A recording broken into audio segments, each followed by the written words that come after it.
Welcome everyone to VetNet, the Veteran Network. My name is Elvis Avdic, and today we have a session on traumatic brain injury in military, incidence of facts and resources with Emily. And I'm going to pass the mic to Emily to introduce herself and what she does and start the presentation. Emily. Thank you. My name is Emily Childs, and I'm the Regional Education Coordinator contracted for the Defense and Veterans Brain Injury Center. But I am located at the Fort Drum Traumatic Brain Injury Site. So I'm located at Fort Drum in the Traumatic Brain Injury Center there, but I help with DVBIC, and I want to say thank you for the Institute of Veterans and Military Families for allowing me to speak. But today I want to discuss more about TBI awareness, over the incidences, resources available for veterans, service members, their families, those affected by traumatic brain injuries.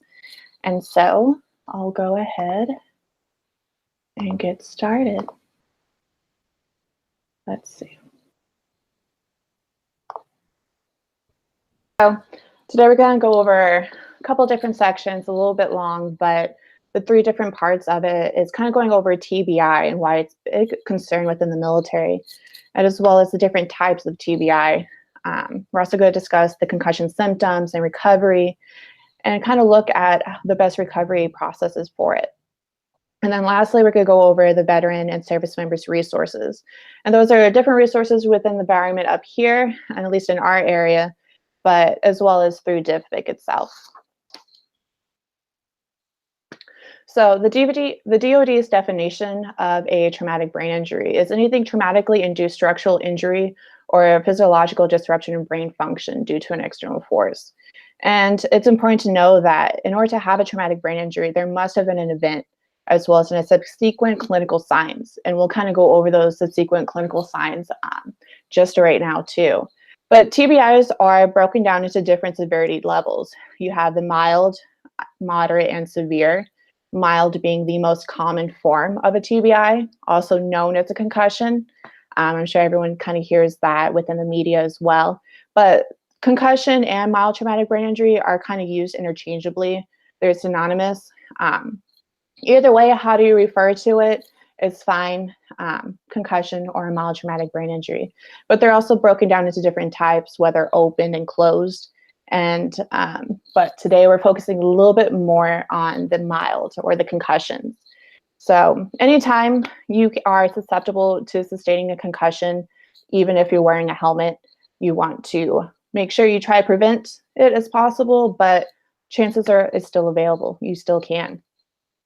A lot of times people kind of refer to TBIs as the invisible injury or the invisible wound of war.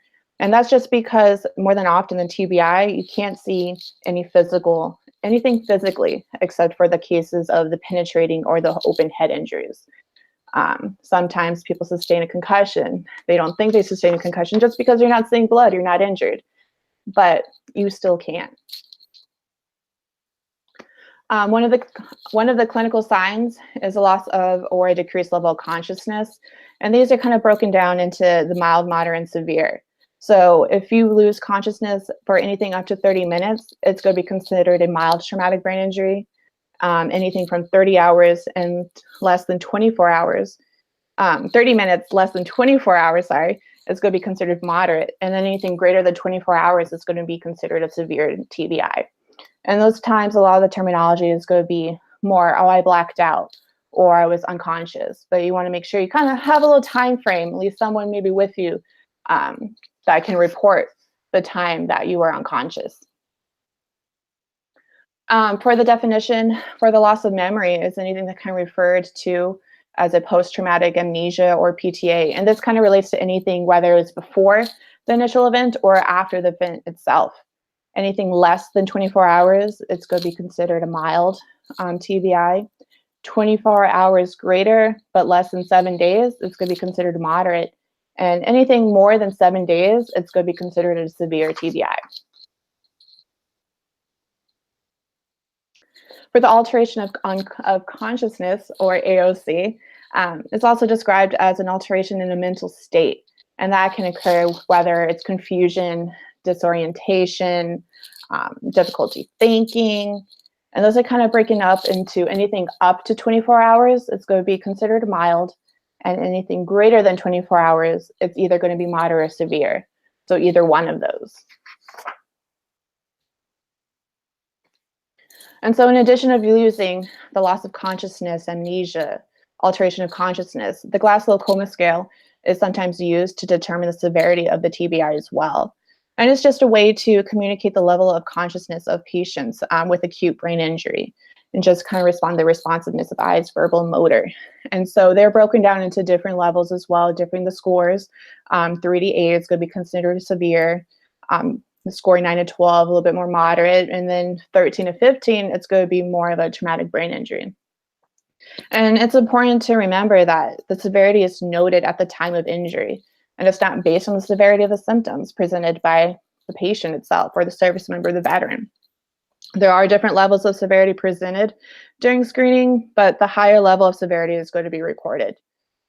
Typically, if it's seen by a provider, they may request some imaging, but a lot of times for a mild traumatic brain injury, it's not going to be seen anything on the CT scans.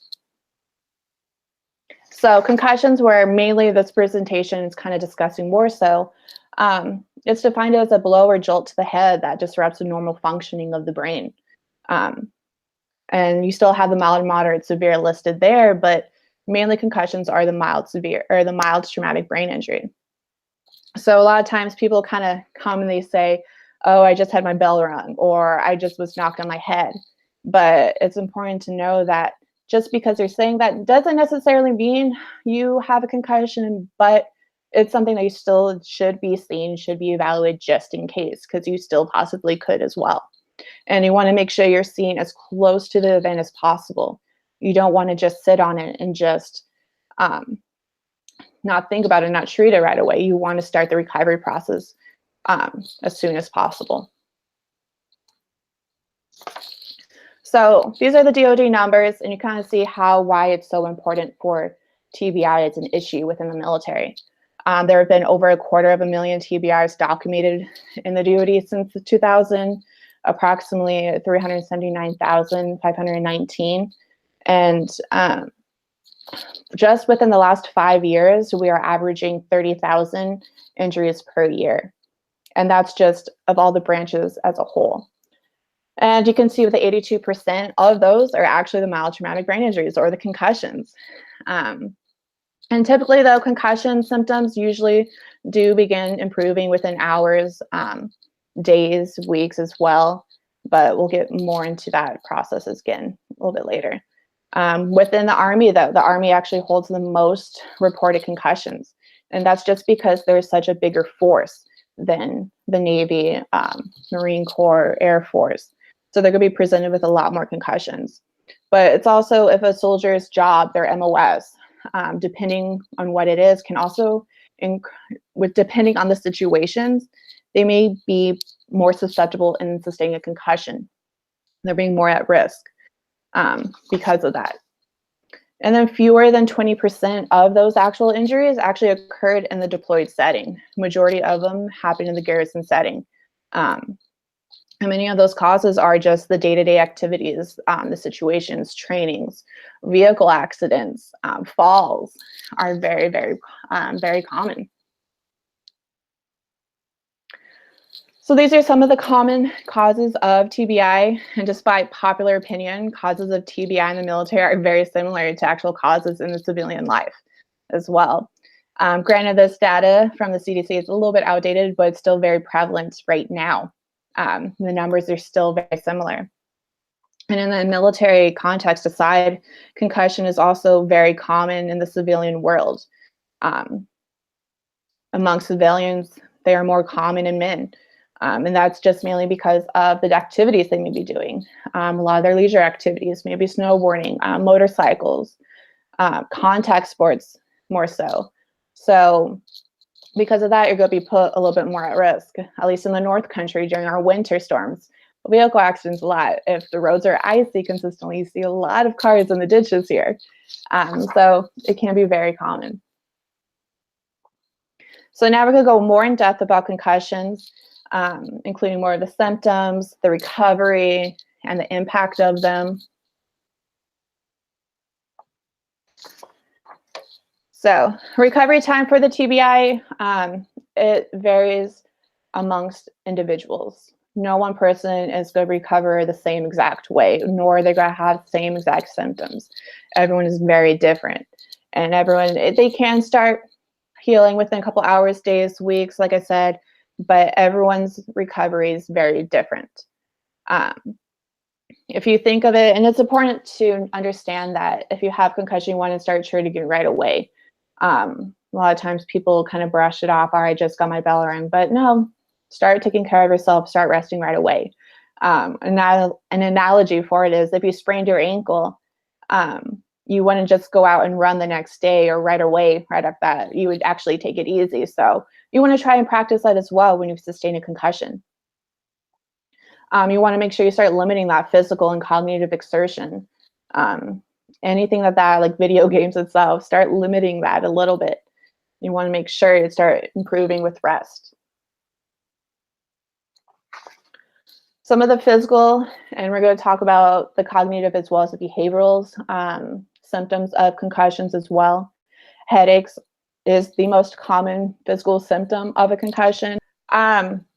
But headaches are the most common physical symptom of a concussion. And usually you kind of see them initially right after sustaining one, but they can start actually improving throughout time. You also see commonly sleep disturbances, dizziness, fatigue, visual disturbances, maybe some blurred vision. But typically sleep is you want to start taking control of right away. So a lot of times those providers will try to get that taken care of, because if not, it's going to increase your fatigue and it may actually increase your headaches as well. So you want to make sure they might focus a little bit more on your sleep initially, maybe get a sleep study too. All right, next. For the cognitive symptoms, more of the cognitive relates to more of the processes of the brain, of your mind, the thinking, the reasoning, remembering. And so you can have symptoms that you're having difficulty remembering things.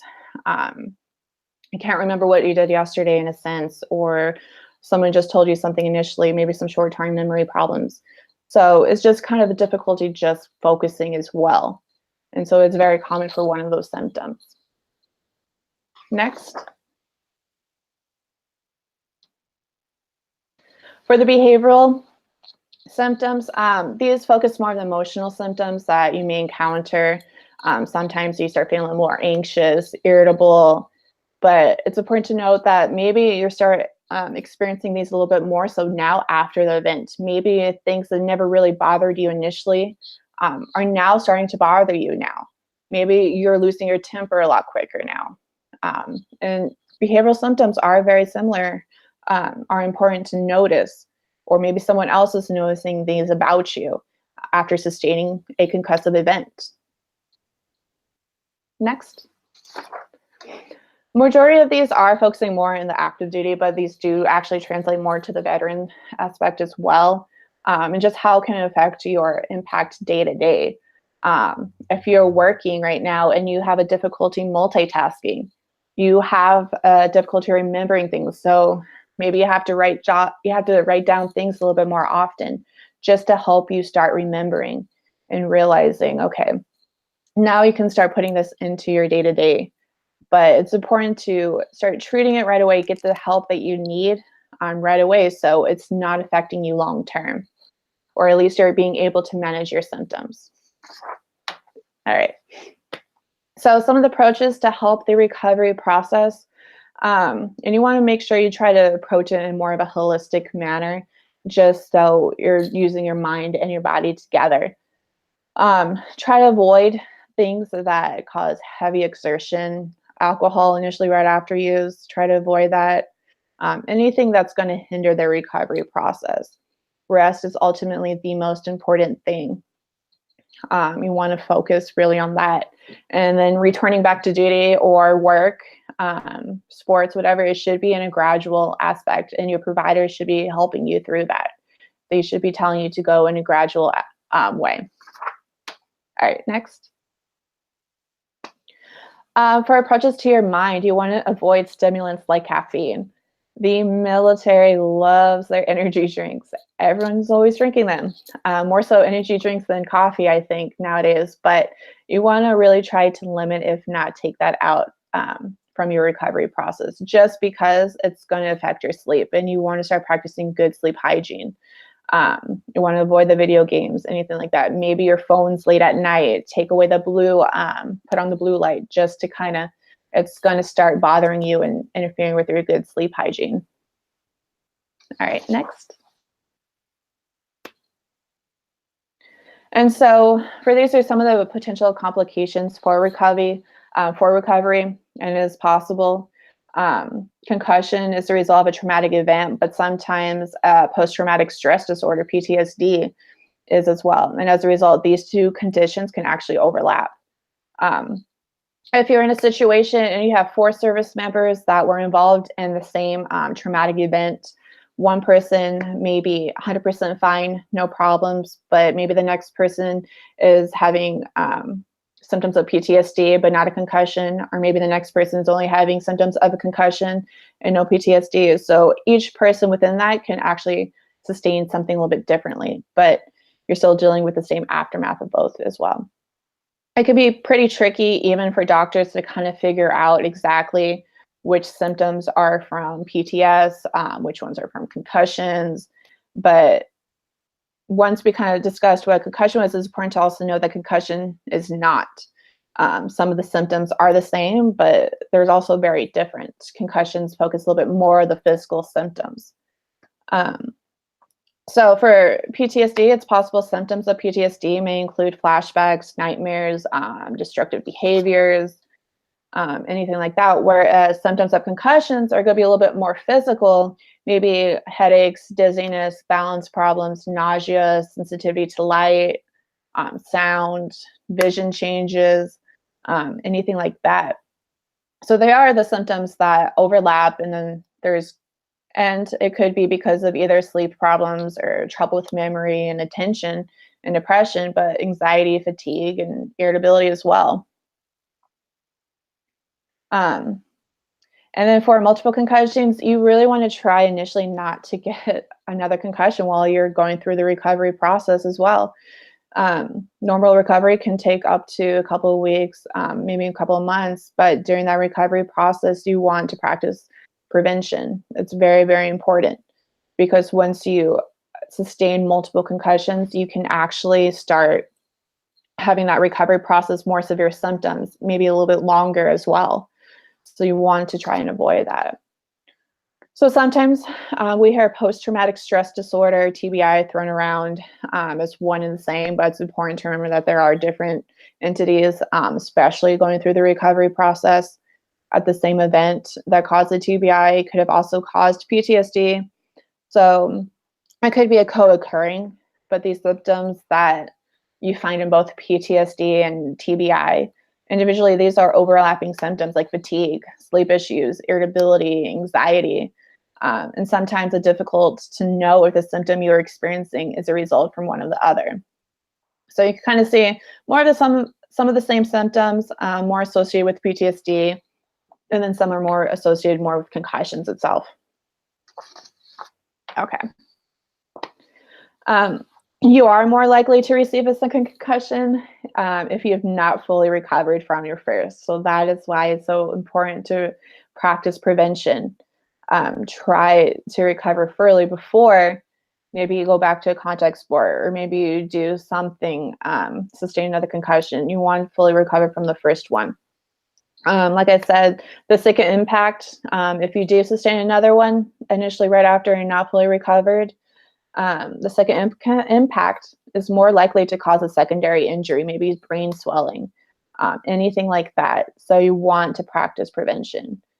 And those symptoms can actually be a little bit more severe. The recovery process may take longer. So it's very, very important too. Okay. A lot of the prevention, these pretty self-explanatory, but anything that is in a motorcycle, riding a bike, any activity that requires you to wear a helmet, you should be wearing a helmet. and just practice good prevention skills, preventive gear, just so you're not susceptible to sustaining a concussion. Check for obstacles, check the roads, wintertime, be cautious about the ice on the streets, just anything like that you want to be aware of, and just try not to sustain another concussion or just the first one. Just try wear your seatbelts, anything like that to help maintain it. It's better to be safe than sorry. And especially when it comes to treating a TBI, just because you can't see it doesn't mean that it didn't occur. So you want to make sure you're screened by a medical provider initially as soon as possible to the event as you can. Start resting as soon as possible. And kind of don't forget everyone recovers from concussion very differently. So the symptoms may be similar or different from each individual, but it'll take your own time. And you want to make sure you share that with your provider. Share your provider what you're going through with symptoms as well, so they can help you. Work with your provider to conduct a gradual return to activity, whether that's duty, work, school, just so you're not jumping into initially. Maybe you may aggravate some of your symptoms initially. Start in a gradual manner. And then make modifications to prevent another concussions. So making sure you're wearing helmets, wearing a seatbelt, just kind of being more aware of your surroundings as well. If it's slippery outside because of the ice, just kind of be aware. Make modifications for that. Make sure there's salt out there or something like that. Okay. So the last section, we're going to talk a little bit more of the different resources that are available, some of the resources, at least in our little North Country region as well. A little bit more about DVBIC. Okay. So the Defense of Veterans Brain Injury Center was created in 1992, and it was used to integrate specialized TBI care, research, education across the military and veteran medical care systems. DVBIC is tasked to track and evaluate head injury survivors, ensure appropriate treatment and rehabilitate, study treatment outcomes, and counsel and education family members on how to best care for service members with TBI. DVBIC's mission is to serve active duty family members, their beneficiaries, and veterans with TBI through state-of-the-art clinical care, innovative clinical research initiatives, educational programs, and support the force health protection services. And DVBIC does this through ongoing collaboration with the DoD and the military services, the Department of Veteran Affairs, civilian health partners, local communities, families, and those affected with TBI. And from here, this is our network site. Our headquarters is in Silver Springs, Maryland. And we're located, we have 23 different sites, and those are located at the MTFs, the VA polytrauma centers as well. The bright kind of orange ones are the newest additions to the DVBIC, and that's Fort Bliss, Fort Campbell, and SOCOM. And so from all of those little DVBIC areas, we have DVBIC personnel, most commonly a regional education coordinator like myself. And these people, we help do the outreach, the education within our region, within our network, for the providers as well, organizations, and we help provide the TBI awareness and information out there for them. Okay. DVBIC does have a recovery support program, and this program specialist is across the DVBIC network as well, and it helps aid service members, veterans, and caregivers affected by TBI, and they help provide the support needed through transition. So if a service member is transitioning out of the military, they can help from the military treatment facility into the VA sector as well. But also if they're PCSing, maybe from a military treatment facility to another military treatment facility, they can help connect you and ingrained in their care and the recovery. So it's almost like a case manager, but it's also a little bit different, but it helps provide the resources to those people and within those regions that they're going to as well. Okay. Technology is amazing nowadays. So there's a lot of resources available that you can actually put on your mobile device. The Breathe to Relax is probably the most common and popular kind of resource for your phone, mainly just because it was on the Dr. Oz show. So it's great and it helps aid the user in controlled breathing. And then the Dream Easy is based on the imagery rehearsal therapy. and it can help diffuse nightmares. And those two are just the two, but there's many out there, and those you can actually get on Google Play, the Apple App Store, and they're all free. They're free for you to use, download, and it's just something that maybe that may help you manage your own symptoms as well. Some of the family resources, these are a couple of different booklets, and these can be ordered on the DVBIC website. It's all completely free, or you can even just download it initially as well. But addressing family needs, you can see on the left side. And this booklet discusses some of the top topics surrounding TBI, maybe driving, avoiding substance abuse, how to build stronger ties. Whereas the Taking Care of Yourself booklet is specifically for the caregivers, and it kind of focuses on them and the importance of practicing your own sleep hygiene, exercise, nutrition, spending time for you initially. And then we have the Talking to Children, and then the Moderate and Severe after a TBI. And these booklets are great to talk to children, and they're broken out by the different age ranges and how to discuss to them about the TBI, what's kind of going on, what they are seeing. And so it's a great resource to kind of address those issues with them. And then in the middle, you have the Parent's Guide to Returning Children Back to School After Concussion. And that one's specifically for children if they have sustained a concussion. And it helps walks parents through certain questions you can ask your provider. It's broken down by different age ranges as well. And just how to gradually return that child back to school in a gradual manner instead of just right away initially. And this is just to help progress approach for an optimal recovery. Okay. These are some of the patient education flyers, and these are just more over symptom management. Headache is the newest one, but you have healthy sleep, changes in behavior, mood, or personality, ways to improve your memory, PTSD and concussions, help with ongoing symptoms. So each of these provide some tips and pointers on how to manage those symptoms, as well as on the back, they can have a little bit more exercises for them for you to do. But they also kind of come with a mobile application recommendation as well. And those, like I said before, you can download for free, but it'll kind of help you manage those symptoms so you could be successful in your recovery. Okay. The Back to Schools Guide mainly focuses more for the service members, veterans that have sustained a TBI, and now they're going back into the post-secondary school coursework. So this kind of gives the tips for managing ongoing symptoms, navigating the academic setting on demands, transitioning to a civilian setting, self-advocacy as well. But it kind of is a great guide, and there is a part in there where it kind of helps you break down your school, making sure you're blocking down your class schedule, but as well as you're putting in some rest time in between that as well. Just making sure, hey, maybe you don't want to be aggravating too much of your symptoms, or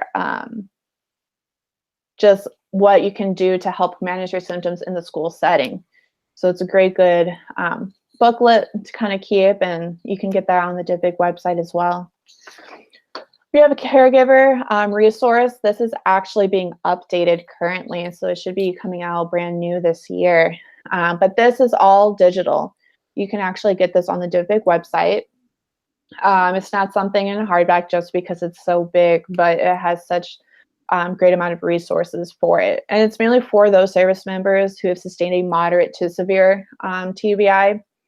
So it focuses more on that, but it helps you walk you through the recovery process, understanding the effects of TBI, the different providers, how to build stronger family ties. So it's really good guide for family members who are going through that, but mainly for the moderate to severe. Ahead for the Future is DVBIC's TBI initiative that launched in 2015 to raise awareness of TBIs in the non-deployed setting for the service members, veterans, and their families. And on their website, they actually have more than 15 videos of service members, veterans, and caregivers that they share their stories of TBI recovery. And you can actually find those on the Ahead for the Future website. But they also have prevention resources and awareness as well. The newest ones were the helmets. So you have tips, pointers on helmet safety, such as like motorcycle, bicycle, winter sports like snowmobile, football, baseball helmets, just making sure you're not having any problems from that. And this is the two different websites. We have the DVBIC website of everything I pretty much discussed. And any of those resources and more information you can actually get on the DVBIC website and underneath the resource tab as well. And that's just there providing a lot of the information. And then we also have after deployment website, and that provides a lot of different topics. So it focuses on PTSD, TBI, finances, alcohol, anything like that. And they actually provide a couple of resources, information, videos, and how to help for that as well. This is just for our area. Typically, I know everyone is kind of scattered out around, but the Fort Drum TBI clinic where I am located, we provide a lot of the services for the service members and their beneficiaries, focusing more on the mild traumatic brain injury or the concussions. We are a referral clinic, but we're also a self-referral clinic as well. The biggest VA center closest to us is the Syracuse VA. And from there, they have their network of community-based outpatient clinics. Watertown is our closest one to us. But depending on your area, whether it's a military treatment facility, if they have a TBI clinic, or the VA, and you're still suffering from these symptoms, please go and get seen. It's very, very important to start managing your symptoms right away. We also have the caregiver information too. So that's it for me. If you have any questions, my information is also there as well. I think it's on the next slide. So, Emily Childs. It's my email, phone number, but I'm the regional education coordinator for the Northeast region, but we also have regional education coordinators around the nation as well, and they provide the same services within their area. Very, very helpful, and I can actually help connect them as well. We have a question from John asking if these slides will be made available to download to share with colleagues. I will double check, but I don't believe that should be an issue. But I'll let you know. I believe they should be. Thank you, Emily. No problem. Thank you. Else has any questions for Emily, please let us know. I'll let Emily just give a little background about herself, because we had that question. Okay. Some people hopped on late. No problem. I'm Emily Childs. I am the Regional Education Coordinator, contracted for the Defense and Veterans Brain Injury Center. My location specifically is located at Fort Drum in New York. But I kind of help take care of the Northeast region and provide the education outreach over TBI. Focusing more on the service members, veterans, their families, those affected with TBI. And we have a national network around the nation with our headquarters in Silver Springs, Maryland as well. Any questions? We're gonna wrap up this webinar, and like Emily will find out if she can share the slides. If she can, I will definitely email to everyone registered the slides for the presentation. Thank you, Emily, and thank you everybody for watching, and I'll see you next time. Thank you.